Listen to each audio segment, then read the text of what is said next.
Welcome to Future Money, the only show that gives you real-time insights on tech stocks, crypto, emerging technology before they dominate the headlines. I'm your host, Armando Pantoja, investor, futurist, and your unfair advantage in this fast-moving world of investing. Every Wednesday, 5 o'clock, we're here to break down the moves of the big players, uncover what Wall Street won't tell you, and spotlight the future trends that can make you a lot of money. We got a big week we got a big lineup this week, but I want to start before we get into markets, I got to acknowledge the tragic news from Utah Valley University. This afternoon, Charlie Kirk, founder of Turning Point USA, a man who stirred debate among young people, was shot, and reports say that he's now dead. Speaking at an event, now there's a lot of reports that says he's dead. There has been a confirmation from the family, but Trump and also other major outlets have said that he died at just 31 years old. Now, I'm going to go political here. I'll try not to talk about politics, but sometimes politics affect our life, so we have to say it. Look at the market, for example. When we started preparing for this live an hour ago, everything was green. Everything's now red almost. You see how many balls are down at the bottom now? Because it causes uncertainty in the markets. Now, you have to understand what somebody sees in this. Now, before we start that, I want to say there's no sense in this. Now, why can't we learn to be disagreeable without being violently disagreeable? And now some people are going to respond to that. And they're going to say, well, you have to be violent when people are affecting your life and taking away your rights or whatever you want to say. But you got to remember there's two sides to every story. You got Republicans and Democrats. Both sides feel like the other side is taking their rights. Now, who's right? Who's wrong?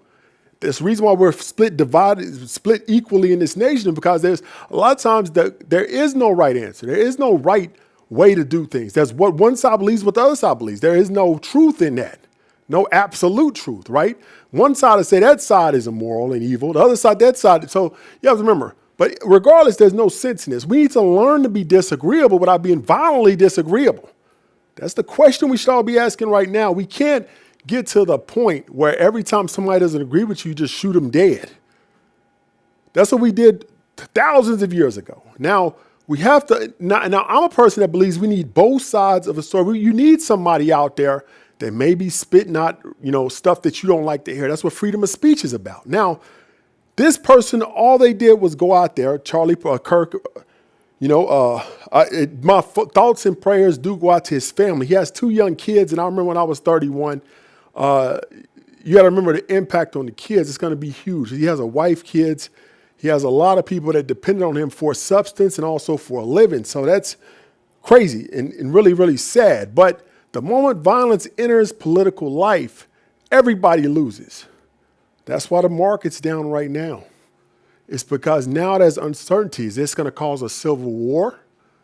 Is there going to be a response? Are conservatives going to start arming up and start retaliating? You have to remember now there's 2 attacks on conservative leaders. One on Trump himself, and now the second killing Charlie Kirk. You remember beforehand, there was some attacks, it's equally. It's not like one side's being attacked, but now leaders across the spectrum, Donald Trump, Governor Gavin Newsom, all have condemned this attack. And they're right. We must reject violence in politics. And any politician that tells people to be violent is not a good politician. They're not looking for your best case scenario. Did we send out that text message? It's not like the numbers are down. What about the email? Yes. All right. So we have to learn to not be violently disagreeable. We got to reject that. America's supposed to be a place where you can come, you can talk about your ideas, open ideas. You're not supposed to be. People left Europe hundreds of years ago because they could not practice their beliefs. They could not practice or speak freely in Europe. And now we come over here and you're getting shot dead for stuff you just say. Not nothing you do, stuff you just say. And that's very, very hard to accept. So, why a lot of people saying I'm not here yet? They must not be here. Extremism on either side is not good. That's what I'm saying. Extremists are never good because they corrupt the entire political system. The key here is to understand that there's two sides to every coin, and both sides have an actual axe to grind and an actual reason why they believe that way. A lot of people can't do. I try to, because the way I grew up. I grew up in Tennessee. I went to a high school that was I was the only person, a male of color, that graduated in my class. But also, before that, I grew up in the projects. Well, it was no white people at all.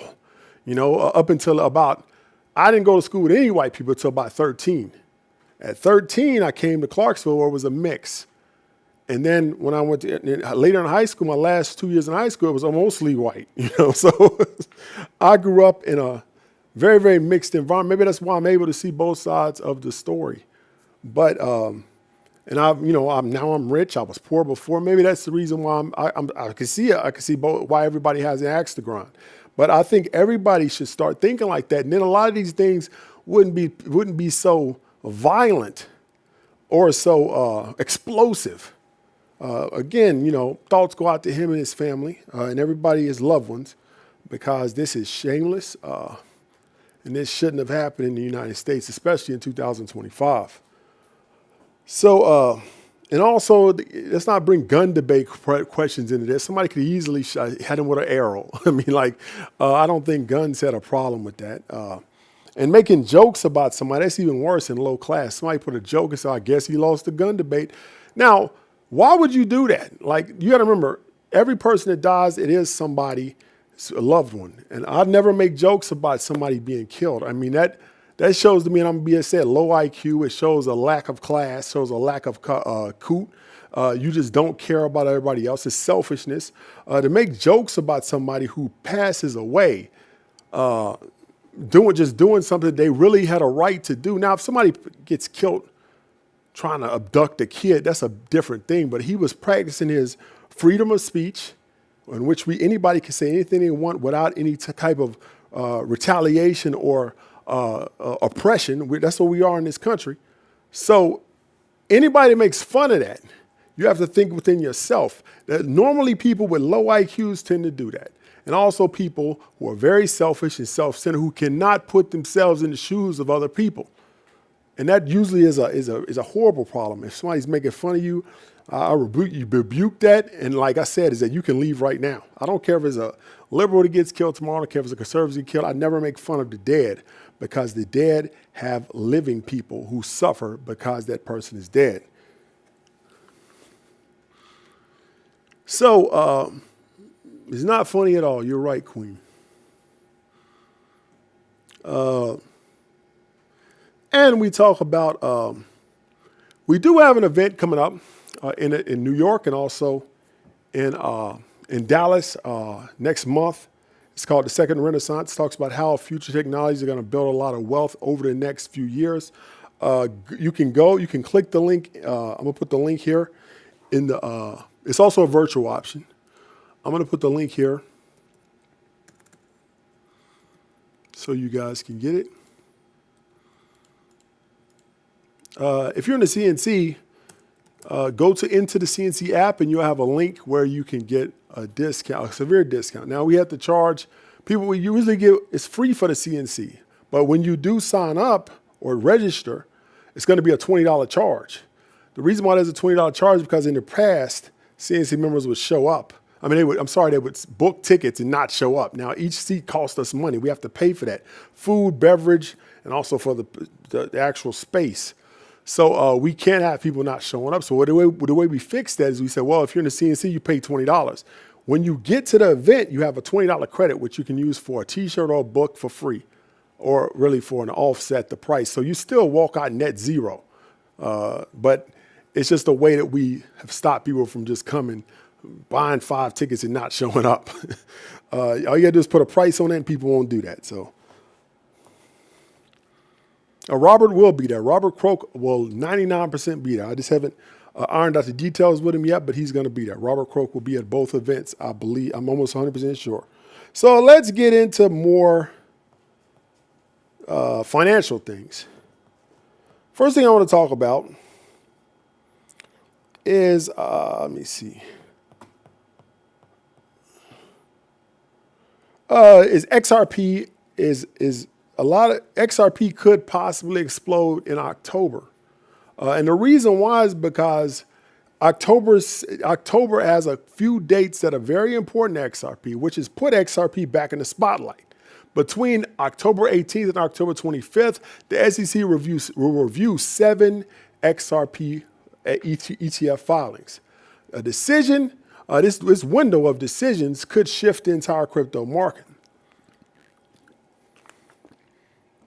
Right now, a lot of institutions are already putting money on the sidelines waiting for a decision. The community is closely watching right now. XRP is, let me see where XRP is at.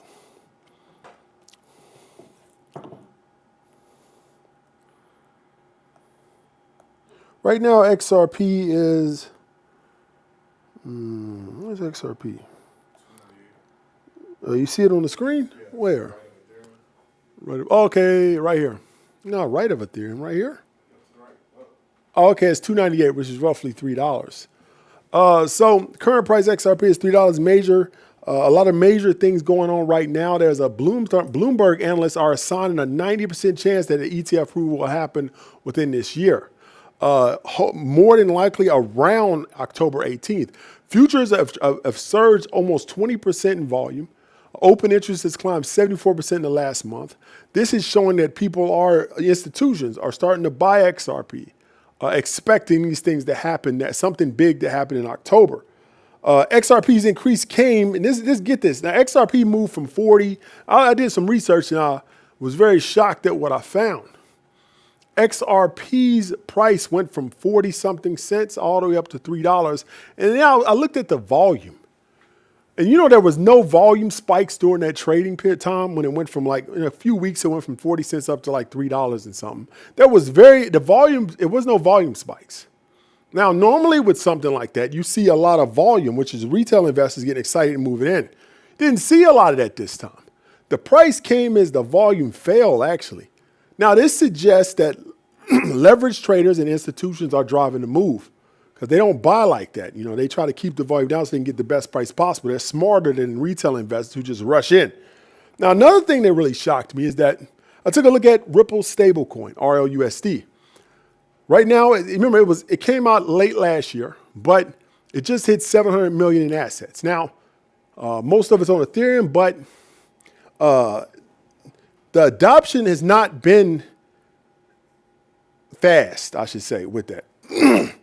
Now, it's only 2% of all of tokenized real world assets. And we've seen that kind of growth from 40 cents all the way up to $3 with only a small 2% growth or 2%, 2% XRP only taking up 2% of the tokenized real world assets. That leaves an entire untapped growth potential. Now, that means that if you got to 10%, that's a 5 times growth.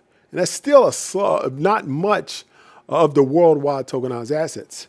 So like I said, I believe all of this will accelerate after the ETF is approved because that's the only thing holding back XRP right now. And also the overall crypto market has to start doing well. So somebody said he just got the New York ticket. Yeah, that's going to be great.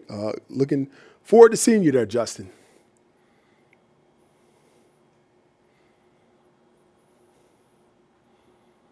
So we got 832 people here, but we don't have 832 likes. So I need you guys to like the video. If you're new to the channel, please subscribe to the channel. I'd really appreciate that. And thank you guys. So inside my Chestnut Checkers community, you're never stepping on the board alone. Every move is strategic. Members get elite signals, real-time answers, direct access to me and the team every single day. Our new app is the Control Center. Our analyst squad is stacked like grandmasters in chess. We just crossed 2,000 members all winning together. Now the next move, October 4th in Dallas, second Renaissance. October 5th in New York. The wealth moves of tomorrow. CNC members get in free, like I already said. But if you have to already be in the CNC. You can't join now. It's too late. So the play is simple. Join for $9.97. The play is simple. Just show up to the event or DM the word CNC to lock in your membership and your seat in Dallas before it's gone. So I want to talk a little bit about Palantir, then we're going to talk about some other quantum computer plays. Also, we're going to talk about nuclear energy. So who's going to be in Dallas with me? I don't know what that means. I mean, I know she said, who's going to be there with me? I think she was just talking to people who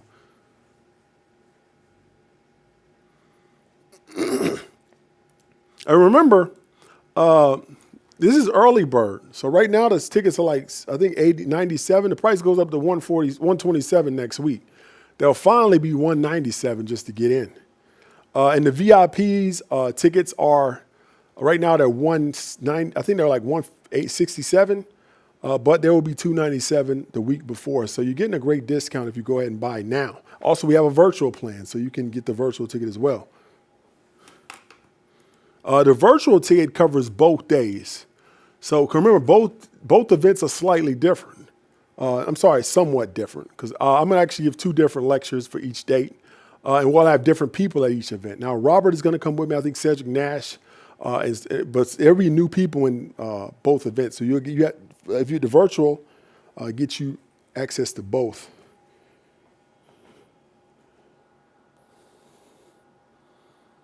And in the CNC, you get access to both. So Palantir has gone from government contracts to the front lines of artificial intelligence. A lot of people hate Palantir. I see things on my feed all the time about how evil Palantir is. I don't believe that. But if you look at the financials, Palantir is a mostly business-oriented company. All of their money, most of their money, I should say, comes from, most of their revenue comes from corporate contracts and their products they sell to corporations, not military. Military is 30% of what of their, I guess, revenue. But that's all you hear about is Palantir in the military. So people think that Palantir is some evil company. Microsoft does almost 20 times more work or business with the military than Palantir does. So does Oracle.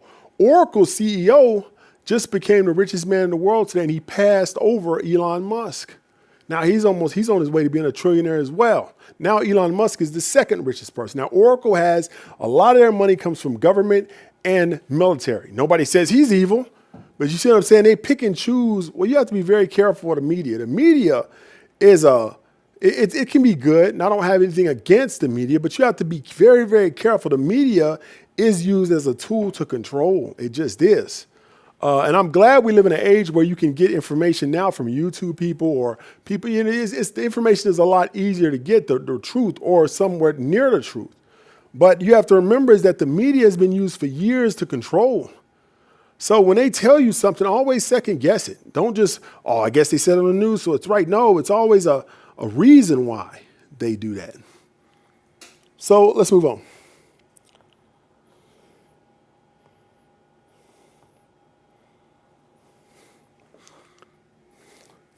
So Palantir, their AI platform launched in 2023 and fueled massive growth. Last quarter revenue jumped 48%. Profit margins are expanding. I think that Palantir is one of those stocks along with NVIDIA that can still do 10 times from here, but it's going to be over a longer timetable. I think that eventually, right now the stock trades at 500 times earnings, 115 times sales, but I believe that we will catch up to that eventually. That's very high. So when something is trading that high above what its real value is, there's always a threat of a crash, especially if an AI bubble actually bursts, and it'll be difficult to know exactly when that happens. Palantir will be hit very hard, because it is one of the highest valued stocks out there within that AI bubble. So yeah, it's going to be hit hard, but over time it will recover, and over time it will go from 10 times from where it's at today. The company has unique tech, deep government roots. Those are the reasons why it's going to continue to go forward, regardless of what happens short term. The question is the future growth already priced in, or will we see some growth in that stock price? I think the second is more real. I think we'll see the growth in the stock price over the next 5 to 10 years. Now, the last thing I want to talk about today, I think that's the last thing, is AI's power problem. And that's why I'm very, very bullish on nuclear power stocks. And one in particular, I'm really bullish on. I've been talking about this for months. Nobody's talking about this. And that's the thing about it is that a lot of these things, there's some of the biggest names out there. A lot of you guys follow like they're gods. They tell you what happened after it already happens. There's a big podcast out there. I'm not going to say what it is. But they literally tell you stuff that happened after it happened and everybody just eats it up. I don't get why people like that. I don't know. Maybe, and one time, I'm be honest with you. I've always been pretty honest. I've been upfront, So one time I'm like, it was so weird. I could not understand it. Maybe because I think with a different mindset. I'm like, why would somebody, and not just me, Robert Croak calls out a lot of stuff early too. And there's other people out there that call stuff early, but the most popular podcasts are people who say stuff after the fact. And I was like, why does that happen? So I'm thinking, I'm going to ask ChatGPT. I know a lot of y'all have done this. I mean, that's one of the good things about ChatGPT. You guys got somebody you could ask complex questions. I'm like, why would somebody be so crazy and so fanatical over a few people who tell you about stocks? And first of all, the stocks they give you are straight up blue chip. They can't go wrong. And then they only talk about the big stocks once they already move. I looked up, they said, well, ChatGPT responded, said, well, when you think like a futurist, when you're ahead of the crowd, most people don't understand what you're talking about until it's too late. So I could be talking about nuclear power. I could be setting everybody up. But the problem is that 90% of people listening to this, not you guys, because you guys are special, you're here every week, but 90% of people who just stumble on this content they are lost in bachata and concerts and all this stuff that they're not even paying attention. So by the time they pay attention, it's too late. So then what do? Nuclear power goes up 20 times from here, let's just say. Now all of a sudden, a lot of people got rich. What do those people do? Look for people who are talking about it now. And that's why those names continue to come up. And that's the reason why they're successful, because they talk about things after the fact. And that's what the masses do. They come into the market after the fact. So they hit right on that wave when the people are talking about. I don't know if it's planned. I don't know if they just, because they never say anything early. So, but that's what I think is happening, is that you're too far ahead. So people don't know, they come across it, I don't know, nuclear power, they move on. And then 3 months later, nuclear power goes up 10 times and they run in trying to look. So it's too late now, you missed it. But the problem with being ahead is that most people aren't interested until it's too late. Yeah, it could be smart marketing, Dan. I think that is it. But I mean, these people literally talk about things after the fact. So what they'll do is a stock will go from, let's say, 80 all the way up to 700.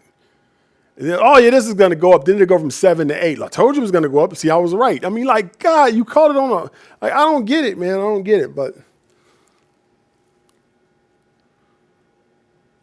I try to focus on the future because you can make people feel good by talking about what's happening now, but you can't make people any money without talking about what's coming. Even though some people may not understand it, we can try. And I appreciate all you guys for sticking with me for these years. I don't understand that. That's crazy, but so like I said, they're not even, nobody else is really talking about this, but I promise you sometime next year after, when it blows up, they'll be talking about it. But it will be too late. You guys have gotten in early, made all the money. So AI's explosion is coming I'm telling you, quantum computing, AI, EV, robotics, massive data centers is about to overrun our power grid.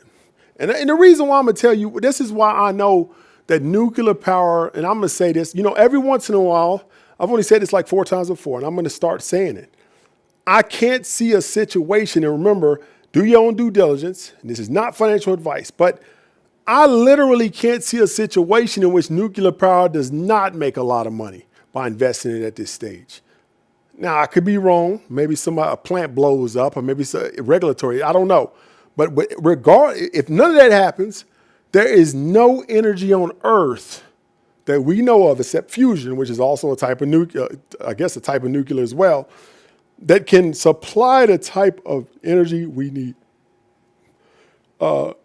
Solar, wind power, that's nothing. We can't get enough out of that. It's not enough energy coming from wind or enough energy coming from solar. It's not enough. We have to use nuclear. That's all we have left. Remember, we're about to get our power grid overrun. Speakers, all these things, where they've been warning about our existing energy infrastructure cannot keep up. Nuclear power is the only thing left. Small nuclear reactors with Oklo and NuScale are a clear solution. Now, like I said, NuScale is one that I really like. It's actually undervalued in comparison to Oklo. It still has some run up. AI and emerging tech. Let me see. We can actually research. So we go to trends. Nuclear. There we go. So yeah, so actually, like here's some nuclear stocks. CZJ is up 2%. Oklo is actually down. CEG is up 6.87%. But like the tool we're building, Market Gravity, actually lets you see every like sectors. Like this is all nuclear energy stocks. It's not that many. For example, if you look at something like, let's look at AI, something that's, let's look at biotech, something that's more established. So it has a lot more stocks. But let's go back. So, like I said, there's three that I've been looking at, and I've told you guys before. NuScale, AI and emerging tech demand massive energy. So, and NuScale also works with small nuclear reactors. Now, I want to talk about this statistic. There's a data center out there, and I believe it's I'm going to just say it because I'm pretty sure it is. They're building this big thing called Stargate in the middle of the desert, the United States government, right? And there's reports out there that says that this one place could use up to 10 to 20 gigawatts of power a year.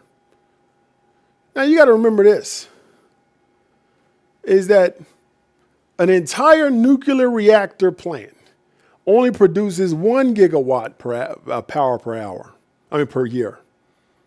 So what they're building in the middle of the United States government, what they're building right now, needs 10 nuclear power plants just to run it, and no other energy will work. That's how much energy this one place is going to use. Now, the whole United States right now, all the data centers right now that are available only use 20 gigawatts. That means that one data center by the U.S. government is going to use half of all gigawatts that we use now. Now it's a couple of years in the future. That means we'll have a total of 67 gigawatts just in data centers, right? That's many, many nuclear reactors worth of energy. Now, small nuclear reactors are what we need in order to do this. Now, they'll be able to put out a lot of nuclear power, 24-hour energy to meet this demand surge. So, like I said, is that the Tennessee Valley Authority also signed to deploy up to 6 of these using NuScale's technology. They'll be able to power 60 new data centers in Tennessee around the TVA. So, like I said, the second is Oklo. I really believe in that. And the last is CJJ, which is the uranium supplier to both of these companies and also other companies. So there's a pick and shovel play that I think can't go wrong. So we're going to take a look at that. So last thing I want to talk about is quantum computers. NVIDIA just put a lot of money into quantum tech. They invested in a company called Quantium. And they gave it an immediate boost in value. Of course, if you get NVIDIA's vote, of course, you're going to all of a sudden have a lot of new investors looking at you. Big names like JP Morgan also joined in, giving a lot of confidence to quantum computers' future. Quantum computing is starting to move from someday to soon. Real world use cases are starting to come out. Smaller companies like Rigetti, IonQ, D-Wave are benefiting from this spotlight. But remember, they're still risky short term because we don't really know when quantum computers will start to take off. It's just a guessing game. It's somewhere in the next 5 years.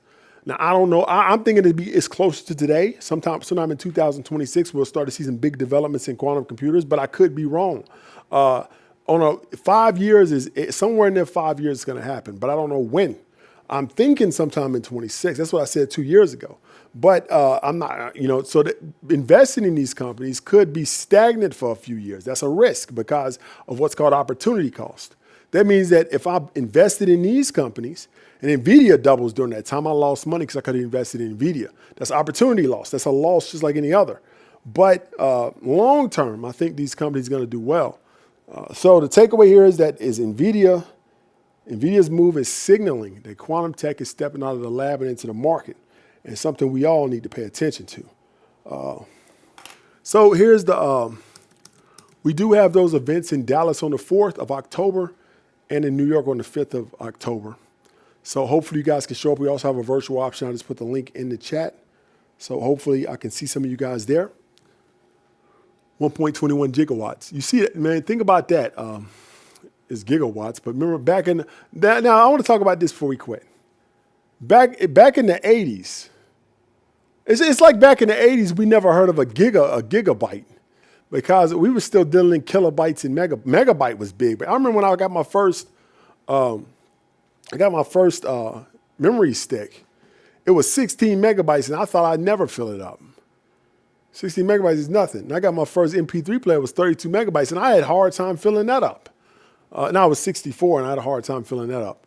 But now, that's nothing. But back when we look at electricity, 1.21 gigawatts was something that people didn't even say that much because there was no energy demands that big. So in the script, they wrote gigawatts in Back to the Future 2. But because nobody has ever heard that, like somebody say that, the professor, the scientist the man who played the scientist pronounced it gigawatts because he didn't know, and nobody could correct him because nobody ever heard anybody refer to an electricity amount that large. So he said gigawatts, and now that's part of popular culture. Even though the proper term is gigawatts, not gigawatts. But now they're going to keep saying it because it's popular culture. But that shows you how much energy that is. That we didn't even talk about that back then. Like that was nothing.